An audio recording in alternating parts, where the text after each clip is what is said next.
Ain't gonna give nobody none of my jelly rolls. I wouldn't give you a piece of this cake to save your soul. My mom told me today, before she went away, to be a good boy, she'd bring me a toy. I'm my mama's pride and joy. Now there ain't no use for you to keep on hanging round. I love you, but I've got to let you down. My jelly roll is sweet. Olá pessoal, seja bem-vindo a mais um episódio do Castalho Podcast, episódio 43. Estamos agora aqui nos Estados Unidos, terminando o verão americano, então os últimos dias de calor, mas o outono já está aparecendo, assim, então outono aqui quer dizer começo de aula, e eu pensei assim, uma pessoa que seria interessante, seria uma pessoa que está estudando nesse exato momento, mas ao mesmo tempo trabalhando, fazendo parte de um projeto muito interessante, que é o Google Summer of Code. E acho que vocês já devem ter lembrado que eu fiz um episódio uma vez, como foi a Luciana, e ela também participou desse projeto do Google Summer Code, pelo projeto GNOME, e dessa vez eu tenho então aqui comigo uma pessoa que eu conheci tem pouco tempo, eu fiquei sabendo um pouco do trabalho dele a partir do Planeta GNOME, e então eu vou deixar ele falar um pouco mais pra gente, é o Felipe Borges. Tudo bem, Felipe? Olá, tudo bem, Og? Tudo bem, todo mundo aí que está ouvindo. É uma honra estar aqui no Castalho Podcast, podcast que eu ouço bastante, e estar falando com pessoas tão importantes assim da comunidade de software livre brasileira. Obrigado. Obrigado você, cara. Com certeza. E você é mais uma pessoa também, então, que está participando aí dessa mesma comunidade, que é uma coisa bem interessante. Bem, então, vamos começar do começo, né, cara? Tipo assim, de onde que você é? Eu sou do Rio Grande do sul do Rio Grande do Sul. Rio Grande, a cidade que dá nome ao estado, assim, extremo sul do Rio Grande do Sul, quase fronteira com o Uruguai. Ok, então mais uma pessoa do sul participando. Me parece assim que essa área está muito boa de morar aí, porque tem tanta gente interessante fazendo coisa muito bacana por aí. O que você faz, Felipe? Bom, eu estudo e participo dos trabalhos de software livre. Só isso, ainda não tenho nenhum trabalho, né? Mas qual a área que você estuda? Eu faço ciência da computação na Universidade Federal de Pelotas, que fica a 60 quilômetros daqui. Aí durante a semana eu moro lá, final de semana eu volto aqui para casa dos meus pais. Saquei. E você então fazendo ciência da computação, então eu vejo a conexão aí, você participando de projetos open source, principalmente do Google Summer of Code. Mas como é que foi que você entrou nessa aí? Como é que você decidiu participar do Google Summer of Code? Eu entrei mais pela ideia do projeto GNOME, que é um projeto que eu venho contribuindo com tradução faz uns 2 ou quase 3 anos, mas bem, não com muita frequência, assim, mas eu tenho participado. E aí eu assisti a palestra da Carol Smith no FISLI 9, não, no 10, e aí ela falou sobre o projeto, e que era muito interessante. Eu também acompanhei os brasileiros que participaram, como a Luciana, como o Vinícius, e aí saiu o interesse de poder fazer parte da comunidade GNOME programando, né, já que eu estava começando a programar na faculdade, estou no 5º semestre, eu achei que era a hora de contribuir ainda mais com o GNOME. Tá, mas aí, então, quer dizer, foi baseado, né, nessas palestras que você viu, o processo em si foi uma coisa complicada? Como é que, se eu sou um estudante hoje, como é que eu faço parte do Google Summer Code? Para participar tem que ser um estudante de uma universidade, tem que selecionar alguma organização, como a GNOME Foundation, como a Mozilla, e submeter uma proposta durante o período de admissões. E, por exemplo, cada projeto pode ter o seu critério de seleção. O GNOME tem um critério de que o estudante tenha submetido algum patch primeiro, não precisa ser algo muito grandioso, mas só para saber que ele conhece os mecanismos, o Bugzilla, o controle de versão, conhece como a comunidade funciona, e aí é feita a seleção. A seleção é feita por um mentor do projeto que tu está aplicando, e uma comissão na GNOME Foundation que é responsável por GNOME Outreach Program e o GSOC. Certo, então, se eu me lembro corretamente, as pessoas, as entidades, né, essas pessoas que participam do Google Summer Code, e no seu caso, o projeto GNOME, um grupo do GNOME, então, foi lá e falou assim, essas são as ideias que nós queremos, então, colocar pessoas para trabalharem, né? E as propostas, então, são publicadas e os estudantes que estão interessados em participar disso escolhem uma das propostas, não é isso? Isso. Então, a sua proposta, eu vi aqui, eu dei uma olhada no seu blog, eu vi que parece, então, que você foi aceito no dia 25 de abril, se eu não me engano. Deve ser por aí. A proposta, então, que você... Primeiramente, fala para mim das propostas que estavam disponíveis e qual foi a que você escolheu. Bom, o projeto que eu já tinha contribuído, então, que eu estava apto a aplicar para uma proposta, é o GNOME Documents. Então, o GNOME Documents tinha o projeto de criar um diálogo para propriedades de arquivos no GNOME Documents, tinha como tornar ele compatível com o Microsoft SkyDrive, e esse projeto meu que é o dos dispositivos removíveis. Mas tinha projetos em outros aplicativos, mas eu não tinha trabalhado com eles ainda, então... Uhum. Mas por que você escolheu esse exatamente, então, essa ideia? Bom, eu já tinha contribuído com patches no GNOME Documents antes para gerenciar arquivos locais, então eu já tinha essa experiência com o DIL, que é essa biblioteca do GNOME de gerenciar arquivos de entrada e saída, e dispositivos removíveis, volumes, fazem parte dessa biblioteca, então eu já sabia mais ou menos os caminhos, então para mim foi o mais intuitivo a escolher, assim. Ah, tá. Então essa era a parte que eu estava faltando, porque eu sei, né, você mencionou, você fez traduções, mas aí então eu não sabia dessa parte. Quando você mencionou que um dos quesitos é você conhecer mais ou menos os processos, os protocolos usados, né, nas entidades que você está querendo participar, eu pensei que você tinha, quando você mencionou de ter patches e tal, eu pensei que você estava se referindo a traduções, mas então você já tinha participado código disso. mesmo. Tá legal. Então, esse GNOME Documents que você mencionou que você está trabalhando agora é uma coisa relativamente nova, é parte do GNOME 3, né? Não existia antes. Isso. Então, ele me explica, por exemplo, eu sei que a parte que você está trabalhando é na parte de indexação de arquivos para esses dispositivos removíveis, né? Ou seja, eu acho que em português, esses acho que chama pendrive, né? Que vocês falam em português. Então, você pega um pendrive, você pluga ele, você conecta ele no seu computador, no seu sistema, e você então quer que o GNOME Documents automaticamente indexe os arquivos. Isso. Tá, como é que funciona? Me explica para mim então, esse recurso não existia, você entrou nesse lance do Google Summer Code justamente para adicionar esse recurso. Como é que foi o processo de você, então, você já tinha um pouco de conhecimento das bibliotecas, mas como que foi esse processo de implementar esse recurso? Bom, o GNOME Documents, ele é basicamente uma interface, ele roda em cima do Tracker, que é um programa criado pela Nokia antigamente, para indexar arquivos e criar objetos em relação aos arquivos. A ideia é que o usuário não precisasse mais gerenciar os arquivos diretamente pelo sistema de arquivos e começasse a gerenciar os objetos que eles representam. O arquivo de música é um objeto que tem artista, tem como argumentos como valores, ele tem artista, álbum e coisas assim, duração. E o mesmo para os documentos. O GNOME Documents, ele pega esses dados do Tracker e coloca ele numa interface fácil de gerenciar, de compartilhar e coisas assim. Então, o meu trabalho começou no Tracker, para fazer com que o Tracker tivesse uma API, uma API capaz de servir ao GNOME Documents com os arquivos dos dispositivos removíveis, os pendrives. Então, eu tive que fazer alguns métodos na API do Tracker para poder usar eles depois no GNOME Documents. Então, foram praticamente 2 projetos, não foi um projeto muito direto no GNOME Documents. O trabalho do GNOME Documents é interface gráfica, praticamente. Certo.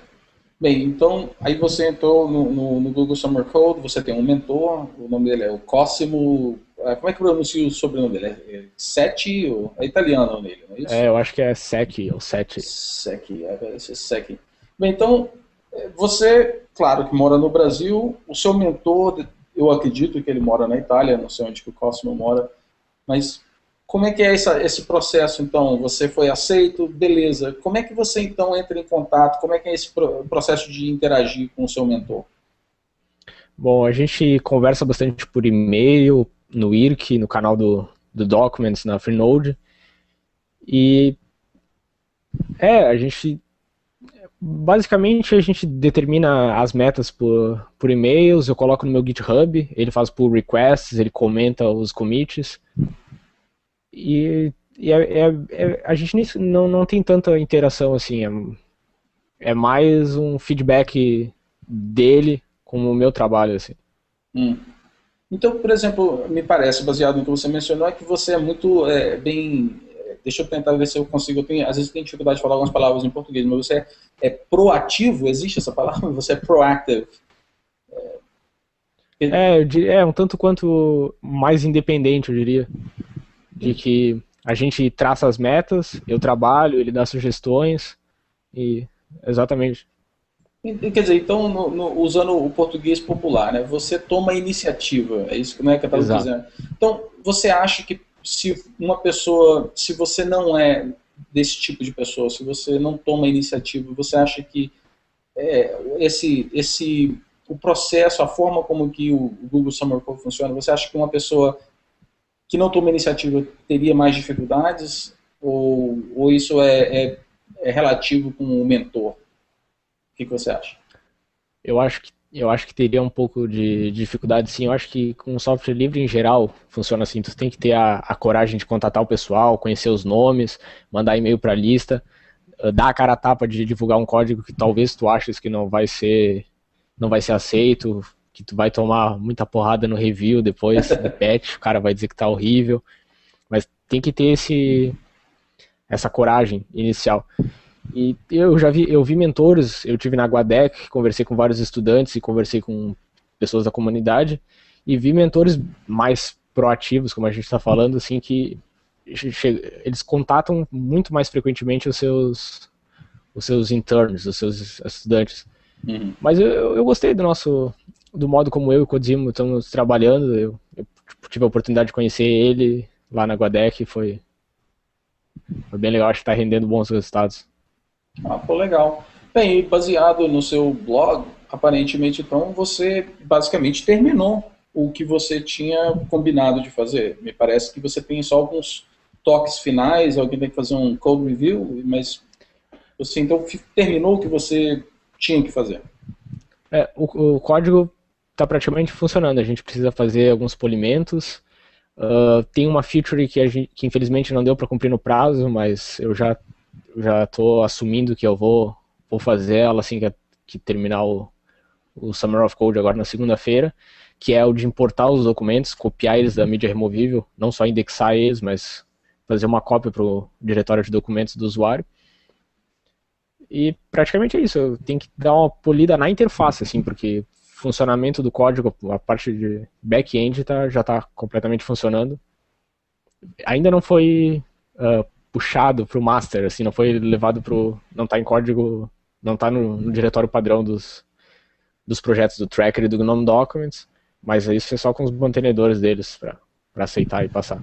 Saquei. E olha, eu conheço o Tracker já de um bom tempo. A mim parece que o tipo de conhecimento, o tipo de background requerido para alguém trabalhar, talvez, no GNOME Documents, fazendo o que você está fazendo, e no Tracker, são áreas bem diferentes uma da outra, ou eu estou enganado? Eu acho bem diferentes. O Tracker é o desenvolvedor back-end, o cara que trabalha direto com o C, com o baixo nível da biblioteca GNOME, está fornecendo um serviço, está fornecendo uma plataforma para outros desenvolvedores. Em contrapartida, o GNOME Documents é o desenvolvedor de aplicações desktop, é o desenvolvimento de mais alto nível, em JavaScript, que é uma linguagem com alto nível de abstração. Então é um trabalho bem diferente. Assim. Pode crer, eu imagino. Qual foi, assim, na sua opinião, qual foi uma das coisas mais difíceis, um obstáculo mais difícil que você teve, se você teve algum, é claro, nesse processo todo, nessa parte do aprendizado, de implementar essas coisas todas? Eu acho que usar a glib no Tracker foi o mais difícil, porque é um projeto muito grande escrito numa linguagem com uma abstração não tão alta quanto o Python e o JavaScript, que são linguagens que eu trabalho bastante. E a comunidade do Tracker também é uma comunidade um tanto quanto conservadora para esses paradigmas de usar o Tracker como back-end para aplicações novas como o GNOME Documents, que é uma aplicação que tem o objetivo de inovar o desktop. Então, eu tive bastante resistência do pessoal da comunidade do Tracker de aceitar essa nova perspectiva que a gente quer encarar o Tracker para o nosso ponto de vista, e que seria ideal no nosso ponto de vista, que as outras aplicações que usassem o Tracker como back-end encarassem ele assim como uma plataforma e não como um programa em si. Mas mesmo assim você conseguiu talvez quebrar um pouco a barreira, porque me parece que você tem patches e podem ser que eles vão ser aceitos então no Tracker. A gente conversou bastante, inclusive na Guadec, o Codizimo conversou com o Martin, que é um cara que é dos cabeças do Tracker.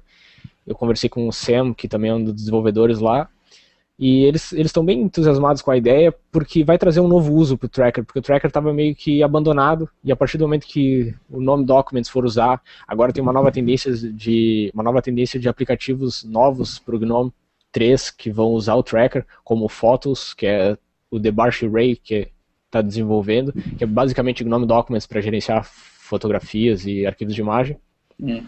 E também talvez usar o Tracker como back-end para o Notes, que é um outro programa para notas, recados tipo Tomboy Notes para o desktop GNOME 3. Então, a gente está adequando a API do Tracker para que ele possa servir melhor essas aplicações. E eu acho que eles estão bem entusiasmados com essa ideia de mudar a perspectiva do Tracker. Então, me parece então que vocês, de uma certa forma, trouxeram um pouco de sangue novo aí, uma injeção de adrenalina no projeto Tracker, então. Eu acredito que a gente trouxe uma nova abordagem pro Tracker que não tinha sido explorado ainda, e eles gostaram assim de ver o projeto dele sendo usado para servir mais aplicações, assim. Mais gente vai usar o Tracker indiretamente. Pode crer. Uma dúvida que eu tive aqui, cara, enquanto você estava explicando para mim como funciona o GNOME Documents, tipo assim, então eu tenho esse pendrive, tá cheio de documentos, eu conecto ele, plugo ele no meu computador. Da forma que vocês então desenvolveram ele, a parte de indexação acontece imediatamente ou é uma coisa que o usuário tem que aceitar? Aparece um promptzinho, fala, você aceita fazer isso, aí você tem que interagir. O GNOME Documents tem um conceito que é o de collections, que são os grupos de documentos. Toda vez que tu plugares um pendrive no teu computador e o GNOME Documents estiver aberto, ou tu abrires o GNOME Documents depois disso, vai aparecer uma collection do pendrive. E a partir do momento que tu clicares nele, tu tá basicamente dizendo, eu quero acessar os dados. Aí ele vai fazer uma chamada para o Tracker mandando o Tracker indexar esses arquivos. Então a indexação não é automática, não é plugar e indexar. Tem essa ação de o usuário quer acessar os dados, para a gente poder mostrar os dados para o usuário, o Tracker precisa indexar. Então ele faz essa chamada. Tá, mas então a parte que você está trabalhando é justamente para dispositivos removíveis. Então, tá bom, então eu vou lá e eu clico. O que acontece a partir do momento que eu removo o pendrive? Os dados continuam no sistema ou eles simplesmente desaparecem? São removidos? Não, por enquanto eles desaparecem. A gente está trabalhando agora, nessa fase final agora, e eu vou continuar trabalhando após o final, para que o usuário possa importar os documentos, fazer a cópia deles para o disco local. Mas por enquanto a ideia é navegar nos documentos, até porque o GNOME Documents permite que tu leia os documentos dentro do aplicativo. Ele não abre o evince, por exemplo. Saquei. Então, o pessoal que está escutando e é usuário do GNOME, quando é que você acha que o seu código, as suas modificações, esse novo recurso vai aparecer para o pessoal começar a usar? A partir de quando? Eu acho que para os usuários mesmo, acho que no GNOME 3.6 já vai estar tudo integrado.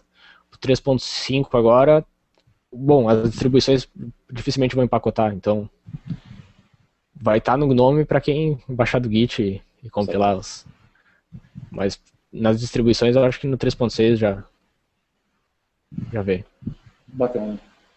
Tá bom, então olha, você participando desse negócio aí, me parece, desse processo todo aí, me parece uma coisa que não é tão fácil, não, me parece até bem complicado. Mas você é um estudante, você está na universidade. Como é que você está conseguindo, então, ter tempo? Como é que você consegue balancear a vida, os seus trabalhos de escola e interagir com essas pessoas que estão em horários diferentes, né? E mesmo assim, você está aí entregando o produto que você entregando o que você prometeu que ia fazer. Você está aí dando conta do recado. Como é que você conseguiu fazer isso aí, cara? Deve ser muito difícil.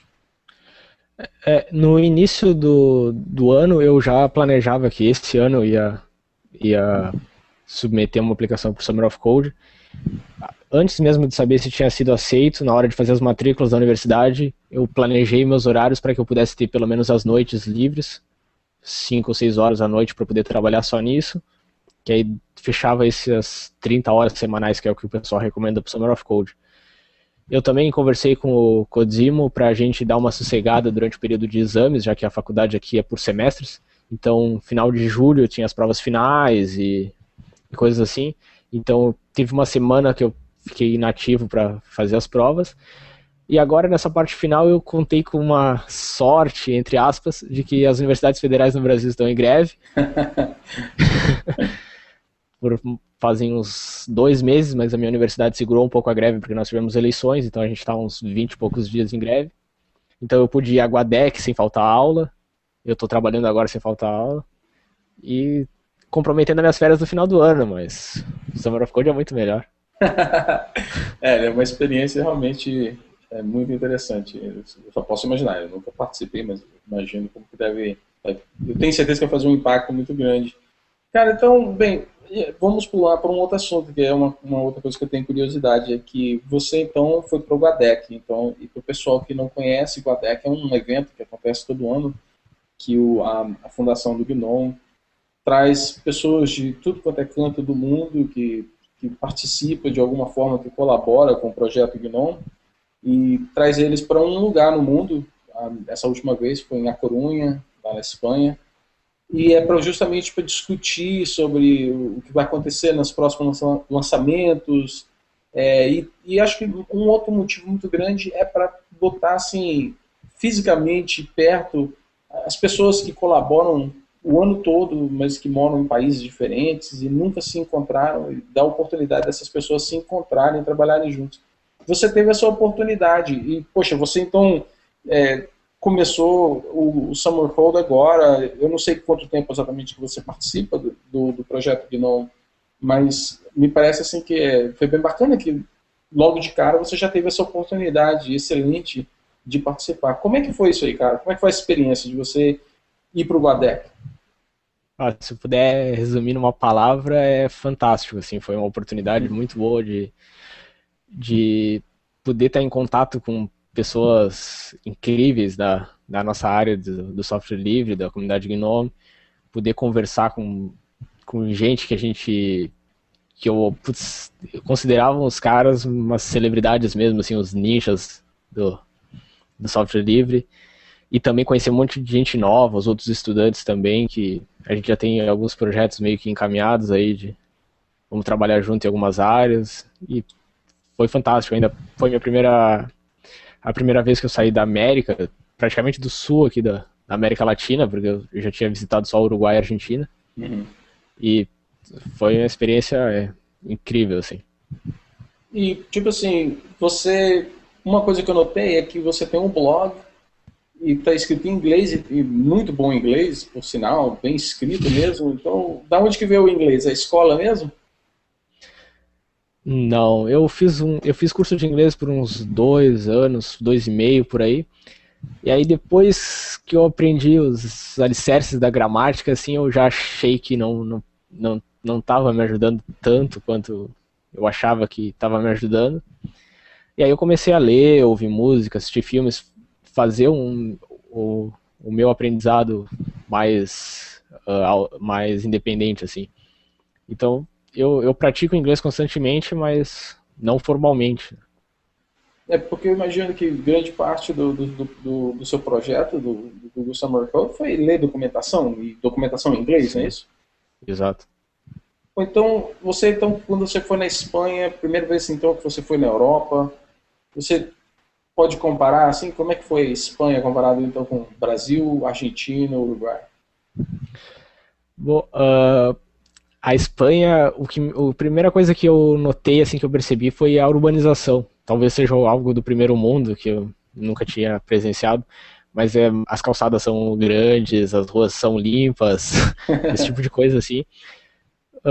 O povo também é bem disposto a ajudar. Eu pensei que o pessoal ia estar mais apto a falar inglês e não foi tanto assim. Mas como eu sou dessa região aqui da fronteira com o Uruguai, a gente tem muitos uruguaios convivendo com a gente, tem vizinhos uruguaios, coisas assim, eu consigo entender eles. Eles não me entendem tão bem, mas a comunicação começou a fluir. E a Corunha é uma cidade muito linda, com praia, com vários pontos turísticos. Eu gosto bastante de história e tem a Torre de Hércules lá, que é uma torre cercada de história pela construção dela, quem construiu, quem não foi, tem ideias de que teriam sido os romanos construídos. Então, o evento fora da Guadec também foi uma oportunidade fascinante. Você participou lá daquela. Tem aquele evento onde para ver quem come mais sorvete? Chegou a participar desse? Não participei. É legal. Não ia dar conta, eu acho. Pô, legal. Então, quer dizer, realmente essa experiência do Guadec é bem bacana. Então, o que é que a gente pode esperar de você em termos do seu relacionamento com o GNOME, o GNOME Documents, Open Source? O que nós podemos esperar de você aí no próximo ano? Bom, além de terminar essas coisas que eu prometi para a comunidade do GNOME Documents, eu também já estou com um branch quase pronto de sistema de favoritos para o GNOME Documents. Eu também tenho um pouco de código que não está muito maduro ainda, mas para que o Evins, a libevins, na verdade, que é a biblioteca que carrega os PDFs do GNOME, possa interpretar EPUBs, que são os documentos de e-books, e eu estou com um pouco de código para parsear esse formato e trazer ele para o Evince, que aí o GNOME Documents ia poder abrir também, para que a gente possa desenvolver no futuro uma experiência de leitura de e-books no GNOME, de criar um programa, por exemplo, tem um projeto também dessas aplicações para o GNOME 3, que é o Reader, que é um programa para gerenciar e-books. O usuário vai poder comprar os e-books da Amazon diretamente pelo aplicativo e ler eles, e tudo vai rodar na libevins, e a libevins tem que interpretar EPUBs para isso. Então, não está rendendo muito ainda, mas é algo que eu vou compartilhar logo aí a comunidade vai dar conta de botar para cima a ideia, eu acho. Pô, que bacana, cara. E algum plano de também adicionar suporte para MOBI, aqueles arquivos do Amazon, do Kindle? Eu acho que seria mais difícil por causa do problema da paginação, de que eles não usam a mesma ideia de paginação, a gente teria que criar um cálculo de altura para paginar, mas também deve ser trivial depois que a gente fizer os EPUBs. Eu acho que é uma coisa que dá para integrar, assim. Tá legal, então vamos lá, chegamos agora no Top 5. Eu já dei até uma pesquisada no seu Last.fm, mas só para ver o que você estava escutando hoje mesmo, estava dando uma olhadinha. Mas, então, justamente por falar em Last.fm, vou falar do seu Top 5 de música. O que você curte? Bom, eu não gosto de usar os rótulos para identificar estilos, porque eu acho que música é estado de espírito e a vida imita a arte e vice-versa. Então, os momentos de estresse têm determinadas músicas, os momentos de reflexão. Então, basicamente, eu gosto bastante de música brasileira, eu gosto bastante de hip hop, de black music em geral. Eu ouço bastante reggae, rap, um pouco de heavy metal, dependendo do momento também. Eu acho que se fosse para numerar os artistas, eu acho que o cara que é mais que faz mais parte da minha vida de fazer a trilha sonora da minha vida é o Immortal Technique, que ele é um rapper americano, e na verdade ele é peruano, mas mora nos Estados Unidos, que ele fala bastante sobre política internacional e esse tipo de reflexões sobre sistema monetário, coisas assim. E não me considero um ativista, mas eu sou um tanto quanto engajado nesse tipo de políticas de valorização de trabalho, políticas estudantis e coisas assim. E eu acho que essa temática dele aí é o que consegue me dar muita energia e reflexão sobre esse tipo de coisas, assim. Eu acho que então eu acho que o Immortal Technique seria o número 1. Tem também um artista brasileiro que eu conheci faz 3, 4 meses, que é um cara que tem uma sensibilidade única pra música, que é o Criolo. Ele faz um estilo meio que nova MPB, assim, ele canta desde bossa nova a samba, mas ele tem um background de rap, porque ele cantava rap antes. Então, o novo CD dele tem uma música de cada estilo, ele canta rock, ele canta bossa nova, tem até tango, e ele tem uma sensibilidade incrível, assim, que eu tenho muitos momentos, assim, de ouvir crioulo, principalmente quando estou tomando banho. Acho que ele é um artista fantástico, assim. Eu diria também Cavaleira Conspiracy, que já é heavy metal, que é uma banda que surgiu do Sepultura. Sepultura é uma banda brasileira de thrash metal, talvez thrash, talvez groove, mas o Cavaleiro Conspiracy, além de ter toda essa temática que o Immortal Technique aborda, eles ainda conseguem trazer aquela energia que o heavy metal traz, então de gritar, de fazer força. Então é algo que eu ouço bastante, assim. Um cara que é imortal, que tá sempre no meu MP3 é o Bob Marley. Dispensa apresentações, né? Então, tem um cara que infelizmente, eu acho que por ser tão crítico e por ter sido tão criticado pelo ativismo político dele, ele resolveu abandonar a música esse ano, que é o Low Key, que ele é um artista completamente independente, assim, muito underground, e se não fosse a internet e a música livre, ele não teria tido o espaço que ele tem. Que ele é britânico, ele fala sobre os problemas sociais do Oriente Médio, principalmente porque ele é filho de iraquianos, e ele sofreu tanta crítica por tomar essas temáticas, por criticar digamos que os governos direitistas das potências, que acabou que ele teve que desistir da carreira dele, as gravadoras fecharam as portas para ele, o pessoal começou a censurar muito ele, e inclusive eu conversei com ele uma vez no Skype, e falei pra ele que tinha brasileiros que ouviam a música dele, eu inclusive traduzi alguns vídeos dele no YouTube, e era um cara que era completamente independente, assim, mas por causa da internet ele tinha essa potência de poder vir aqui e abordar essa temática na América Latina, assim, no sul do Rio Grande do Sul. Então é um cara que ele não tinha essa habilidade artística tão grande assim para ser considerado um imortal da música, mas tinha uma inteligência assim e uma forma de ver as coisas que eu acho que não poderia deixar de citar ele como um dos caras que eu mais respeito, assim. Parece que eu estou vendo até meio que um tema, né, em todas essas bandas, essas pessoas que você mencionou aí. Apesar que você fala que você não participa dessas atividades, né, ativismo e tal, mas me parece que está no seu sangue esse tipo de coisa aí. O open source, de uma certa forma, encaixa bem legal, né? Liberdade, toda essa anarquia de largar tudo que é proprietário.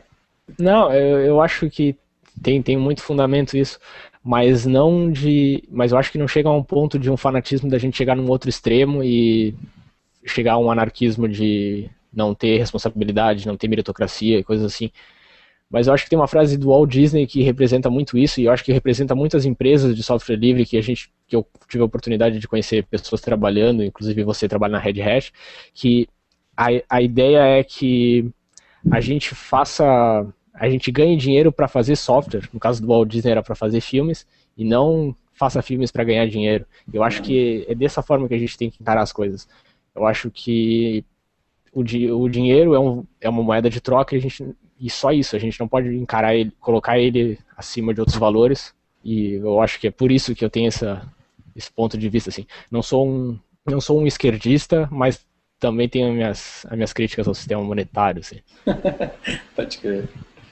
Tá bom, então o que você assiste então para relaxar aí? O que você curte ver?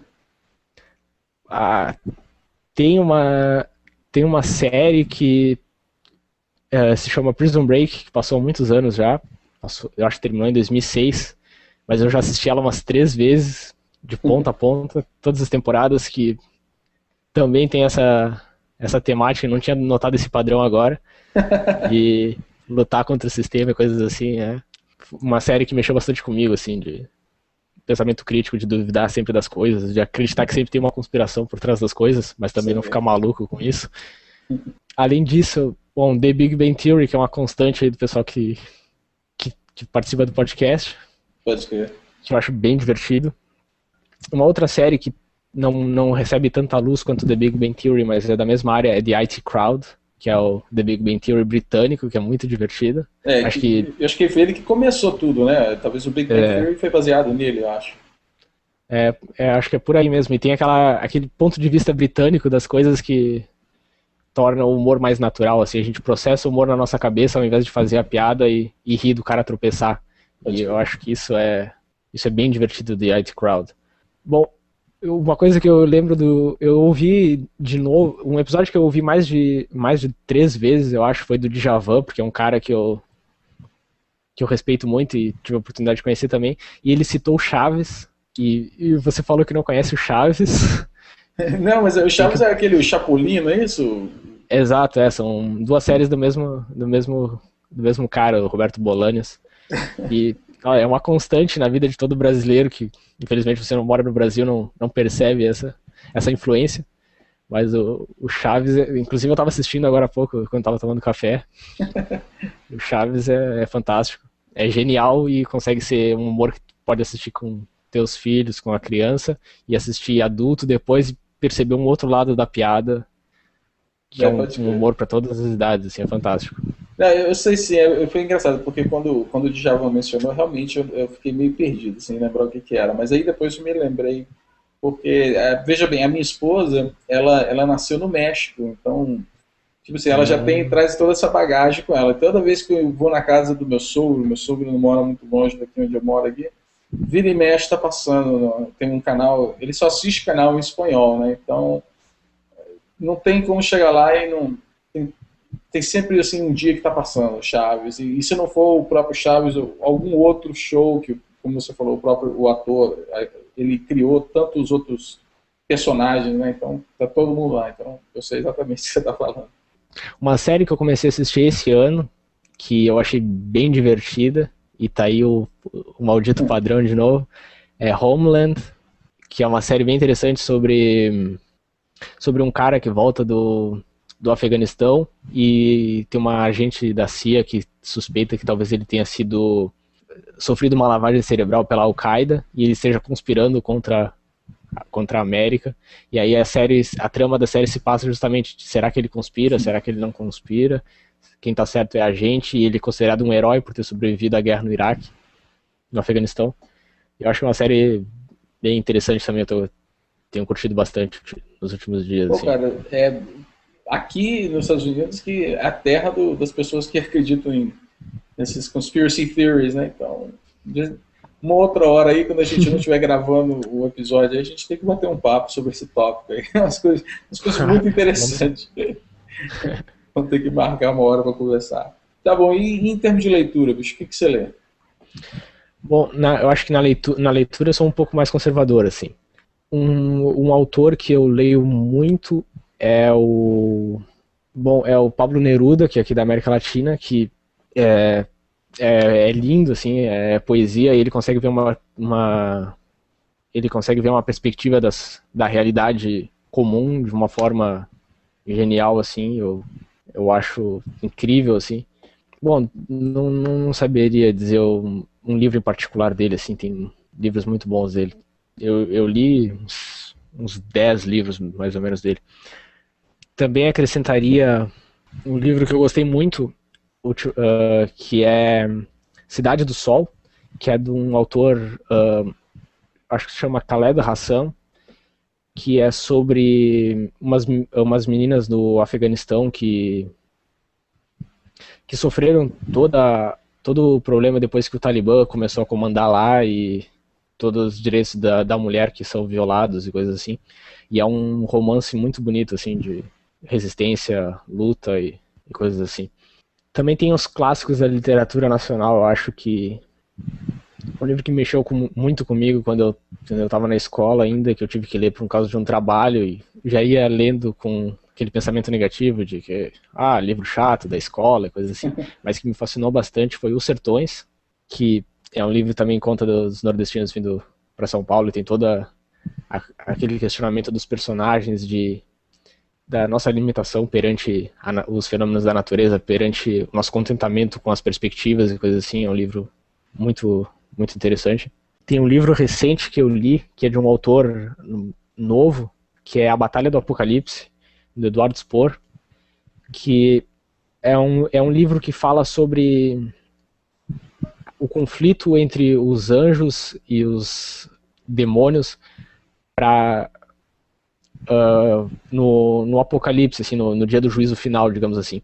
Então ele dá uma perspectiva fantástica, assim, do ponto de vista de fantasia, de uma grande guerra acontecendo entre o bem e o mal, e o juízo final acontecendo, e com esse ponto de vista, com esse background de história e religião ao combate, assim. Então tem todas as citações históricas, tem seres fantásticos viajando pelas eras que a gente conhece por relatos da Bíblia, da Torá, do Alcorão. E é um livro muito bom, assim, é uma literatura nacional nova. O livro é do ano passado, eu acho, e é excelente. O Eduardo Spohr também tá vendendo ele de forma independente, sem editoras e coisas assim. Um livro técnico que eu tenho lido recentemente, que é Design for Hackers, justamente por esse meu trabalho no Documents. É um livro que eu achei bem interessante sobre teoria das cores, e ele é baseado em exemplos, coisa assim, mas eu realmente não queria citar ele aqui como obra literária. Não, mas é o que você lê, pode ser qualquer coisa. Não, eu sei, mas não queria roubar o espaço do Eduardo Galeano, que é um autor da América Latina que ele ultimamente tem feito livros de crônicas, ele ainda é vivo, e ele geralmente compila elas em pequenos livros separando elas por temáticas. Então ele também tem eu acho que essa singularidade que o Pablo Neruda tem de captar uma perspectiva completamente diferente das coisas cotidianas, assim. Então o Eduardo Galeano tem um livro dele que é Mulheres, que ele fala sobre as personalidades das mulheres, traçando padrões com fenômenos que a gente conhece da nossa vida cotidiana. É genial. Também tem As Vias Abertas da América Latina, que eu acho que é o maior clássico do Eduardo Galeano, que fala sobre os históricos de luta da América Latina, e aí já volta para Tô descobrindo uma personalidade. Eu não só faço podcast, mas também sou psicólogo. Legal. Eu que descobri. Eu acho que o Eduardo Galeano talvez seja o meu escritor favorito, assim, pela imersão que ele consegue na literatura, assim. Tem o Teatro do Bem e o Mal também, que é um livro fantástico dele, que eu gosto muito dos livros. Ele é uruguaio. Eu gosto muito dos livros dele porque eles são facilmente disponíveis, esses livros pockets. Então eu compro sempre uma pilha nos sebos e coisas assim, e leio numa tarde, assim. É uma imersão bem legal. Olha, foi bem interessante, então, porque eu, tipo assim, eu acho que se eu não tivesse conversado com você sobre o seu Top 5, eu não teria visto esse lado seu, eu só teria visto o lado hacker. Então foi muito bom, eu tô assim, bem feliz que eu perguntei isso para você. E é justamente um dos objetivos, né, do podcast, perguntar o Top 5 justamente para expor esse outro lado. Então é muito interessante. Eu tenho certeza que o pessoal que estiver escutando vai concordar, então. E eu só fiquei imaginando aqui, o dia que a gente se encontrar um dia, eu imagino o tipo de papo que vai rolar entre você, porque eu tenho umas ideias meio assim, eu sou meio também, não vou dizer que sou da esquerda não, mas sou meio contra o que o pessoal... exato, eu faço muitas perguntas, exato, eu questiono mesmo, então... Acho que esse é o espírito hacker, né? Pode crer. Dependendo de quem que você estiver conversando, realmente tem gente que não curte muito isso não, mas é isso mesmo. Bom, então, Felipe, cara, muito obrigado mais uma vez. Eu sei que você aceitou meu convite assim com um pouco tempo de antecedência, mas eu fiquei muito feliz que você aceitou. Foi muito bom conversar contigo, conhecer mais sobre a sua pessoa, e realmente eu espero poder conversar contigo em pessoa um dia desses, mas se a gente não puder também, antes disso a gente conversa online. Tenho certeza que a gente vai bater uns papos muito interessantes sobre vários tópicos que foram conversados aqui. E, bem, eu também quero mencionar, eu recebi uma coisa muito bacana de uma pessoa que escuta o podcast, o João Carlos. Ele me mandou um e-mail um tempo atrás, ele sabe que eu gosto muito de história, e pessoalmente eu estou muito interessado em história brasileira, e ele mandou para mim 2 livros da história brasileira que estão bem aqui atrás. Um chama Os Sertões, do Euclides da Cunha, e Capítulos da História Colonial, do Capistrano de Abreu. Então achei muito bacana, eu quero deixar aqui o meu agradecimento para ele por ter mandado, e amanhã mesmo eu estou colocando uma surpresa para você no correio, João Carlos. Eu não vou falar o que é não, mas eu espero que você curta. E, por último, quero falar que se vocês estão escutando o podcast e vocês estão usando o iTunes, vocês estão usando o Mac ou o iPhone, não esquece de votar lá para eles, para ver se tem um pouco mais se o podcast fica um pouco mais reconhecido aí no mundo brasileiro. Aí, gostaria mais de ver se o podcast consegue alcançar mais pessoas aí no mundo brasileiro. Então, Felipe, cara, mais uma vez, obrigado. Eu vou ficar aqui esperando ver o seu trabalho, que eu tenho certeza que o dia que você vê o seu trabalho no GNOME publicado, vai ser um sentimento muito bacana. Vai falar assim, poder apontar e falar, fui eu que fiz isso aqui. É uma coisa muito interessante. E te desejo boa sorte aí no finalzinho do seu projeto, que dê tudo certo, que você consiga entregar tudo prontinho para a gente poder curtir, poder falar com orgulho. Foi outro brasileiro que criou isso aí. Então, te desejo boa sorte, cara. Pô, muito obrigado, e muito obrigado também pela oportunidade de participar aqui. Tu é um cara que me ajudou no início da tradução. Eu não sei se tu percebe, porque tu lida com muita gente ao mesmo tempo, mas eu lembro que na minha primeira tradução eu traduzi alguma coisa errada e deu um desentendimento com outro usuário, e a gente resolveu tirar essas dúvidas contigo, e foi muito especial, assim.